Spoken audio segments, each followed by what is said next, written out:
Few remember the gentle authority with which David Hyde Pierce once graced screens and stages, but what he's doing now is tinged with quiet reflection. Best known for his role as the fastidious, ever-lovable Niles Crane on Frasier, Pierce was the heart of a show that defined 1990s comedy. 4 Emmy Awards, endless fan adoration, and impeccable comedic timing made him a television legend. n.wikipedia.org. Yet, despite all this success, he chose a different path when Frasier returned in 2023. Pierce politely declined the revival, believing the show had evolved beyond his role. He explained he felt it didn't actually need me, and that he had other things to pursue. The past few years have found him trading the TV spotlight for the Broadway stage, pouring his heart into live comedy and theater. His return to the stage and the Roundabout Theater Company's Pirates, the Penzance musical has been widely praised.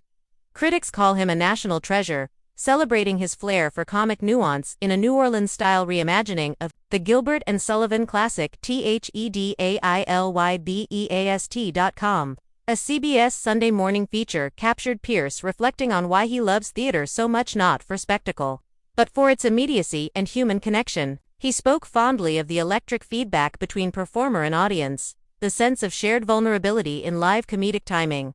Still, beneath the accolades lies something more intimate, even melancholic. Pierce has channeled profound energy into Alzheimer's advocacy, motivated by the memory of his father and grandfather, both of whom suffered the disease. He has shared his experience with sober candor. We owe it to ourselves and to our families to educate ourselves about it, and devoted considerable time to fundraising and awareness through the Alzheimer's Association. The cause is close to his heart, but it also carries the weight of personal loss. Meanwhile, fans are left longing for his brilliance in roles once so familiar. Reddit threads brimming with admiration express collective nostalgia. One commenter wrote, "I need to find a way to catch his next live performance. I miss him on TV, film." Another added that his absence from the Frasier reboot was keenly felt without Niles. This show falls flat, even as his Broadway work continues to receive glowing reviews. Many mourn the era of his television golden age. At 66. Pierce is not slowing down, but there's a shift that's unmistakable. Instead of sitcoms and movies, his world now revolves around stagecraft, advocacy, and the quieter chapters of life.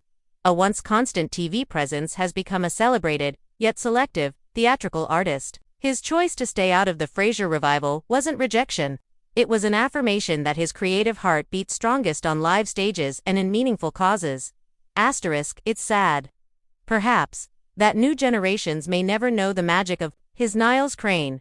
Yet there's a deeper, more resonant sadness in recognizing that someone so beloved has deliberately stepped back, trading mass recognition for personal fulfillment. Trading nostalgic fans for intimate audiences. David Hyde Pierce lives now far from the sitcom glare. His life is quieter, richer, burdened by advocacy and memory, and guided by an artistry that no longer needs television's spotlight. It may be a sad turn, but in its subtlety lies its true humanity.